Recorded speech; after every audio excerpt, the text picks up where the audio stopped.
हैं डॉक्टर मोहम्मद मुइज़ुद्दीन से। अस्सलाम वालेकुम डॉक्टर साहब। वालेकुम अस्सलाम। एक तो डॉक्टर साहब welcome to Pakistan. Thank you very much. Thank you very much. पहले तो ये बताइए डॉक्टर साहब, पहले इंग्लैंड में प्रैक्टिस किया, फिर आप पाकिस्तान आए, थोड़ी सी अपनी अगर हमारे साथ स्टोरी शेयर करें प्लीज़ डॉक्टर साहब। ग्रेजुएशन के बाद फिर कुछ अरसे यहाँ पे मैंने जो लोकल स्पेशलाइजेशन एग्ज़ाम्स हैं वो दिए और इन 2002 आई मूव टू इंग्लैंड। तो इंग्लैंड में फिर राइट फ्रॉम द बेसिक्स दोबारा से ट्रेनिंग की, सीनियर हाउस अफसर, रजिस्ट्रार एंड स्पेशलिस्ट रजिस्ट्रार, फिर इंटरवेंशन फेलो, फिर बिकेम अ कंसल्टेंट और उसके बाद फिर then I worked in a very large tertiary centre Liverpool heart and chest for 7 years. It's one of the largest in the Europe. One of the biggest and मतलब लोग यहाँ से उठ के वहाँ जाते हैं अपने ऑपरेशन कराने के लिए। बिल्कुल, तो वो it is top of the line Phenomenal. kind of, हाँ। और बस उसके बाद फिर you know as the time comes I decided maybe it's time to come back घर आते हैं और कुछ deliver back to the society as well, deliver back to my people. तो then I decided आप जैसे लोग ही हमारे लिए एक बहुत खूबसूरत एग्जाम्पल हैं। देखिए वहाँ पे एज अ डॉक्टर बंदा जो कमाता है कंपेयर टू हेयर ज़मीन आसमान का फ़र्क है, लेकिन इसी चीज़ से हौसला भी होता है, खुशी भी होती है और थोड़ा सा उम्मीद हमारे अंदर जागती है कि आप जैसे अकम्पलिश्ड लोग बाहर जाके इतना कुछ अचीव करने के बाद वहीं पे रह के आपने उसका फ़ायदा नहीं, उसके फाइनेंशियल बेनिफिट नहीं उठाया, आप अपने मुल्क वापस आके अपने लोगों का ख्याल रख रहे हैं। So I have to commend you on that. Thank you very much. देखिए लोग यहाँ पे काम करते हैं तब तक जब तक वो यहाँ से निकल सके और फिर वापस नहीं आते और फिर सारी उनकी अगली जनरेशन वहीं पे एज एक्सपर्ट्स अपनी ज़िंदगी गुजारते हैं। So the fact that you come back, इसको एक्नॉलेज करना मेरे लिए ज़रूरी था। Thank you very much for that. मेरा ये ख्याल है कि you know there different stages in life. आप कुछ स्टेजेस होती हैं जिसमें आप खुद बहुत कुछ सीख रहे होते हैं और ये जो सीखना होता है ये कभी ख़त्म नहीं होता। The learning never ends. मगर then there are stages in life when you are in a situation where you can teach a lot of other people as well. तो अभी जो मेरी स्टेज है करियर के अंदर उसमें I had a big teaching role as well. तो मेरे पास कार्डियोलॉजी के इंटरवेंशन के फेलोज़ होते थे, तो उनको इंटरवेंशन सिखाना कि किस तरह स्टेंट डालने हैं, एंजियोग्राफी करनी है, पेस मेकर्स करने हैं, ठीक है ना। और इसी तरह फिर बहुत सारे स्टूडेंट्स हैं, मेडिकल स्टूडेंट्स हैं और वो हैं लोग जो कि डिफरेंट स्टेजेस ऑफ ट्रेनिंग में हैं, क्योंकि कुछ बहुत सीनियर होते हैं, कुछ बहुत जूनियर होते हैं। तो this is how it works. बिल्कुल सही। तो डॉक्टर साहब अब मुझे ये बताइए, सबसे कॉमन हार्ट डिजीज़ दुनिया में क्या है? कुछ जनरल होती है ना, जैसे डायबिटीज़ हर जगह प्रॉब्लम है, लेकिन यहाँ पे 30% पे पहुँची हुई है। जी जी जी। अगर आप WHO का डेटा चेक करें तो ऑलमोस्ट 39% ग्लोबल डेथ्स जो हैं वो कार्डियोवास्कुलर रीज़न से होती हैं। तो अगर आप देखें कि किसी भी जगह पे इन ईजी वर्ड्स अगर 100 लोगों की डेथ हुई है तो उसमें से 39 लोग जो हैं वो डायरेक्टली हार्ट रिलेटेड कंडीशन की वजह से उनकी डेथ होगी। तो आप इमेजिन कर सकते हैं कि कितना बड़ा बल्क है ग्लोबली हार्ट डिजीज़ के बर्डन का। तो heart disease is the major killer in the entire world. लेकिन डॉक्टर साहब क्योंकि एक हम कंपैरेटिव बात आपसे कर सकते हैं तो मैं ये ज़रूर जानना चाहूँगी कि इंग्लैंड में या यूरोप की साइड पे आपने क्या मामलात देखे और यहाँ पे उसके मुकाबले में क्या देखें? क्योंकि अनफॉर्चुनेटली बाहर के अगर फिगर्स टोटल दुनिया के 39% है तो पाकिस्तान में शायद 50-60% होंगे, क्योंकि हम एहतियात करते ही नहीं हैं और हमारी पॉपुलेशन 51-52% ख़वातीन की है और ख़वातीन तो बिल्कुल ही नहीं अपना ख्याल करती। अच्छा, इसमें अगर when you take Pakistan as an entity तो कोई रोबस्ट डेटा अवेलेबल नहीं है जिसके एग्जैक्ट हमें नंबर्स पता हों कि जी इतनी डेथ्स जो हैं they are because of cardiovascular disease, क्योंकि of course we do not record over deaths, cause of deaths, वो उस तरीके से हम नहीं exactly उसको record करते। तो उसका फिर मगर जो मेरा अंदाज़ा है, जिस तरह मैं डॉक्टर से मिला हूँ, लोगों से मिला हूँ, कुछ पेशेंट्स देखे हैं, यहाँ पे heart disease actually much younger लोगों को हो जाती है। काफ़ी आप समझें 8 से 10 साल पहले शुरू हो जाती है। And exactly the reasons are जो कि आप अभी मेंशन कर रही थी कि उसमें लोगों को सबसे इम्पॉर्टेंट चीज़ अवेयरनेस ही नहीं है। भाई तुम्हारा जिस्म तुम्हें बता रहा है कि मसला है, कहीं आप तंग हो रहे हैं, तो बॉडी का तकलीफ में होना या अनकंफर्टेबल होना जिस्म के लिए एक नॉर्मल चीज़ नहीं है। तो अगर आप तकलीफ में हैं या आपका जिस्म आपको खुद बता रहा है कि मुझे कुछ हो रहा है, तो आप उसको इग्नोर कर रहे हैं। फिर जब भट्टा बैठ जाता है तो लोग रो रहे होते हैं, पिट रहे होते हैं कि हाय ओ रब्बा बाईपास की तरफ जाना पड़ा। वो भाई बात स्टंट पे मुक जानी थी अगर आप इंसान बन जाते। राइट के रॉन्ग? नहीं, बात मैंने बड़ी बेसिक बात की हाँ, है। हाँ, नहीं, आपकी मतलब अगर चीज वो कहते हैं ना prevention is better than the cure, पता चल रहा है कि कुछ होने वाला है, पहले रोक लो। असल में जो इसकी जो इंटरवेंशन है ना, इसकी जो इसका हल है वो बहुत ही अर्ली और बहुत ही बेसिक्स चीज़ों के अंदर है। इवन वेल बिफोर के किसी को सिम्टम्स शुरू हो, तो इट कम्स और कहते हैं it dies down to the healthy lifestyle. तो इसका जो कॉर्नर स्टोन है वो हेल्दी लाइफस्टाइल ही है, और उसको प्रमोट करने के लिए आपको एजुकेशन करनी पड़ती है। You actually need to teach the teacher, you need to teach the institutions, you need to teach the legislators as well. Doctor साहब बुरा ना मनाइएगा, लेकिन हमारे मुल्क में हर दूसरे कार्डियोलॉजिस्ट का अपना वेट नॉर्मल से 20-25 किलो ज़्यादा होता है, इतना पेट निकला हुआ होता है। सॉरी, आप लोग खुद कहते हैं कि पेट नहीं लिखना हुआ ना। मैंने इसी प्लेटफॉर्म पे इसी सीट पे जिस पे आप बैठे हुए हैं और भी डॉक्टर्स के इंटरव्यू किए, बट उनकी अपनी फिजिकल स्टेट ऐसी होती थी कि जब वो बात कर रहे होते तो मैं ब्रेक में कहती थी आप खुद नहीं इन चीज़ों का ख्याल रखते। बिकॉज बंदा यही सोचता है ना। तो बात ये कि जो कहने वाले हैं जब वो खुद हेल्दी लाइफस्टाइल के, आप खुद अगर फिट नहीं लगेंगे डॉक्टर साहब, तो आपकी बात मैं क्यों सुनूंगी? Absolutely, absolutely. If you don't look the part, why am I going to believe anything you से?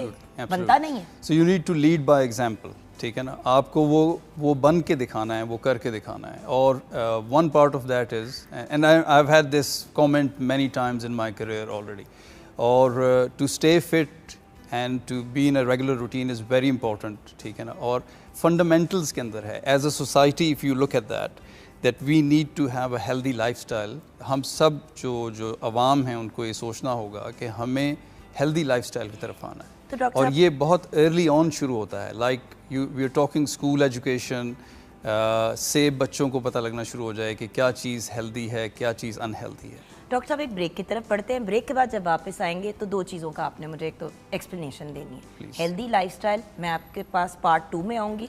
मुझे उससे पहले आपसे ये जानना है कि हार्ट अटैक और एंजाइना में क्या फ़र्क है, ताकि ये तो हमारे व्यूअर्स को पता चल जाए, और इसको प्रिवेंट हमें पता है कि अच्छे हेल्दी पॉजिटिव लाइफस्टाइल से किया जा सकता है, बिल्कुल, अनलेस आपकी कोई जेनेटिक या कंजेनिटल प्रॉब्लम ना चल रही हो। exactly. इस पे हम ब्रेक के बाद बात करेंगे। ठीक है, आप हमारे साथ रहिएगा।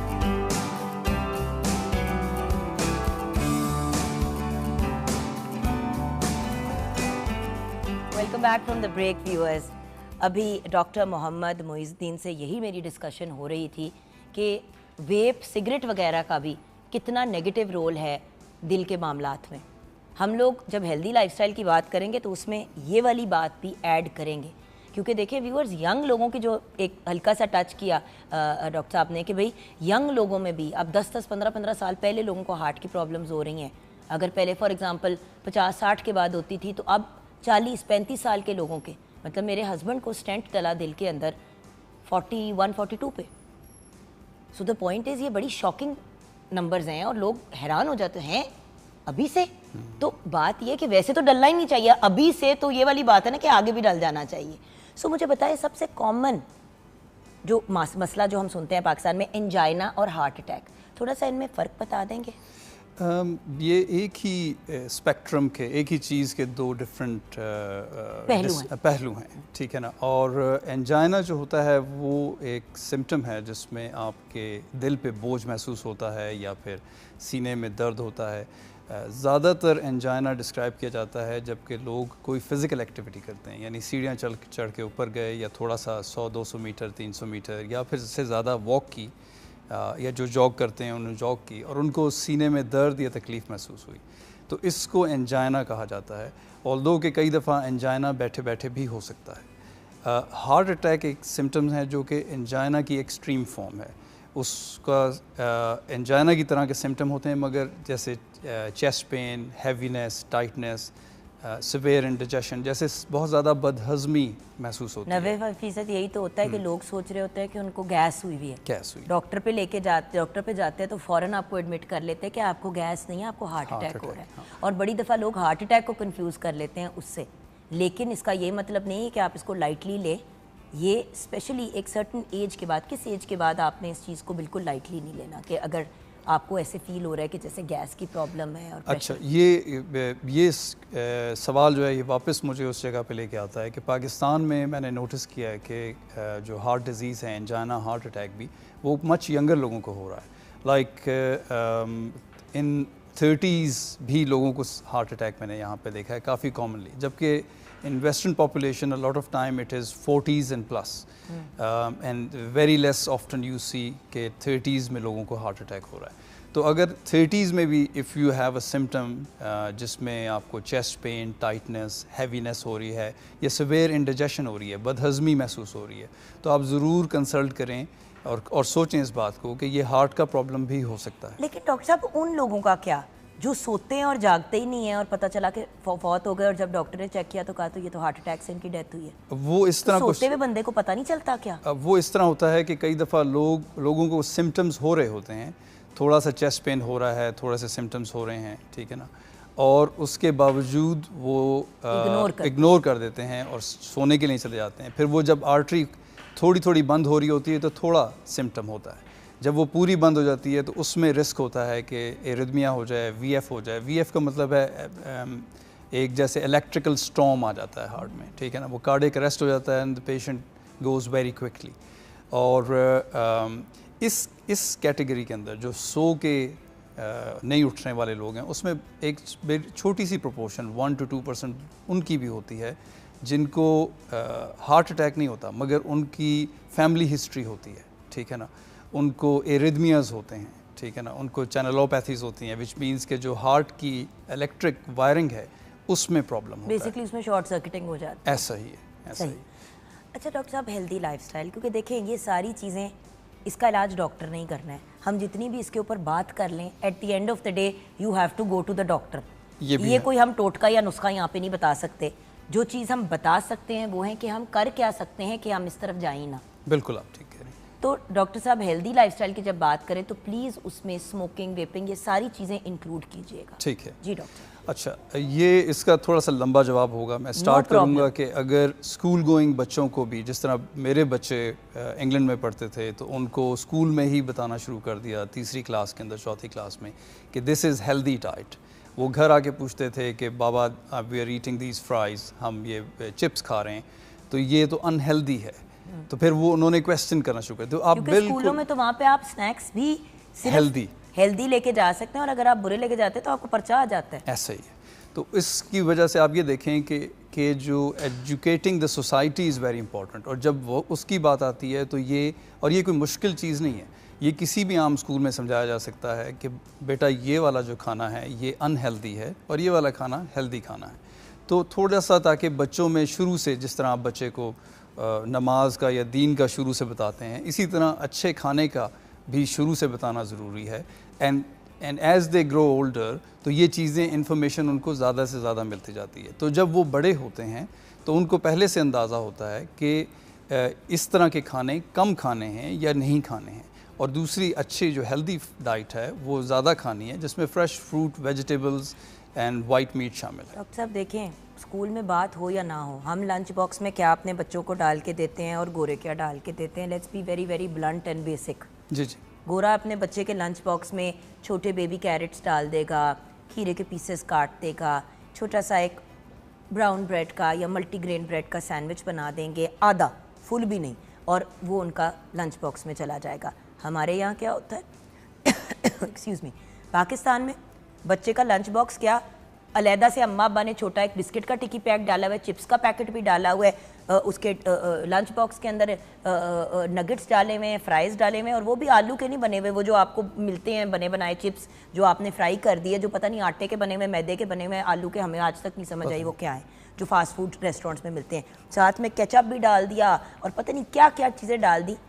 बच्चा जो है वो बाकायदा 15 चीज़ें लेके जाता है स्कूल, और सिर्फ गंद बला खा के घर आ जाता है। बिल्कुल ऐसे ही है, आप फाउंडेशन ही ये सेट कर रहे हैं। बिल्कुल ऐसे ही है। अगर हम बिल्कुल बेसिक से देखें तो you are just spot on this.